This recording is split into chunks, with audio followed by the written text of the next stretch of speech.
Abbiamo avuto due eventi particolarmente rilevanti, uno la settimana scorsa e uno questa settimana, ma inframmezzati e anzi anche nella giornata di ieri, in quella di oggi, ci sono dei fenomeni temporaleschi che non aiutano. E i fenomeni sono stati molto rilevanti, i dati di ARPAV ci dicono che precipitazioni piovose così rilevanti nel mese di maggio sono molto rare. Ad ogni modo devo dire che i bacini di laminazione hanno funzionato, hanno fatto il loro mestiere, hanno evitato che si allagasse Vicenza, che si allagassero i centri abitati a valle di Vicenza, però qualche disagio c'è stato perché le precipitazioni sono state rilevanti e perché abbiamo avuto qualche rottura arginale ripristinata in tempo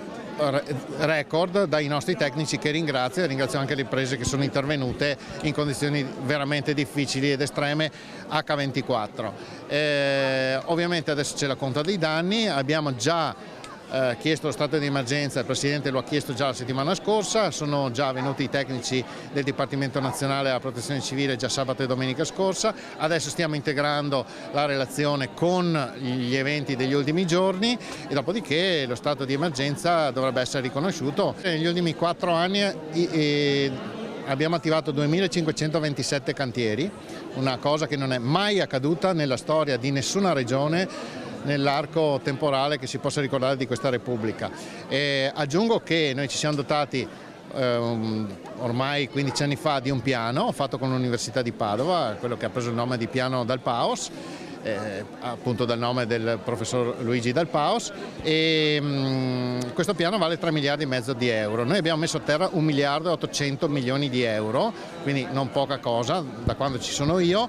Ovviamente abbiamo fatto molto, ma ancora c'è qualcosa da fare. Tutto questo noi lo facciamo con a volte grave difficoltà perché dobbiamo fare i conti con i comitati, con i ricorsi, a volte ricorsi proposti anche da sindaci e con le soprintendenze, insomma con tutti coloro che non sono d'accordo con la realizzazione di queste opere. Quindi oltre al reperimento dei soldi, che non è una cosa da poco, c'è anche il problema burocratico di tutti questi ostacoli che devono essere superati.